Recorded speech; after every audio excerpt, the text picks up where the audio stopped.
Thank you for being here today.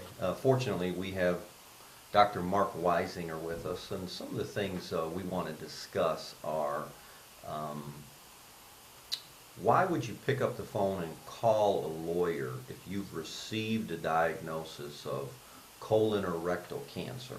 Maybe some examples of why you would pick up the phone and talk to a lawyer. So that's what we want to talk about today.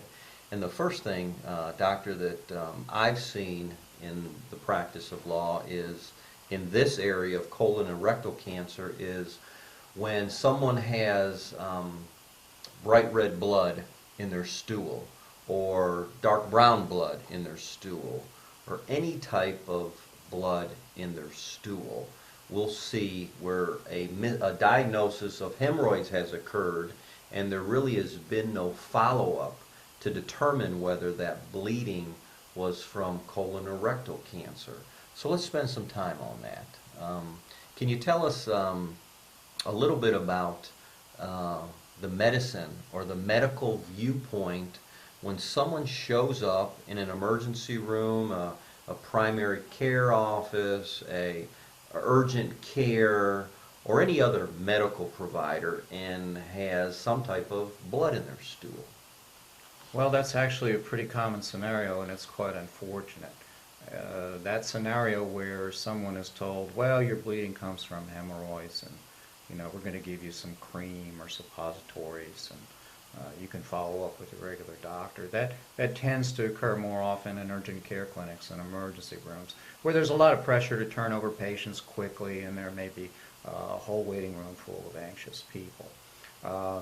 But it comes from a mistaken conception that somehow or other you don't get free bleeding, you don't get bright red bleeding from a cancer. And cancers can occur anywhere from the anal verge up to the cecum, which is up and around your entire abdomen and over on the right side.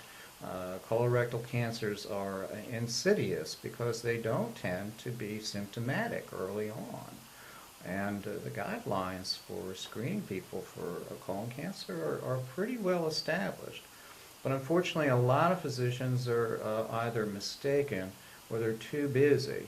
And some of them actually are somewhat reluctant still to do rectal exams or even to recommend more invasive procedures like colonoscopy or barium enema to look for a potential tumor. And yes, that's a really unfortunate scenario, and I don't think that it's going to change until the public is better informed and start asking for a higher level of care, and until physicians are a little bit better informed themselves about what their colleagues are saying are the basic requirements of care.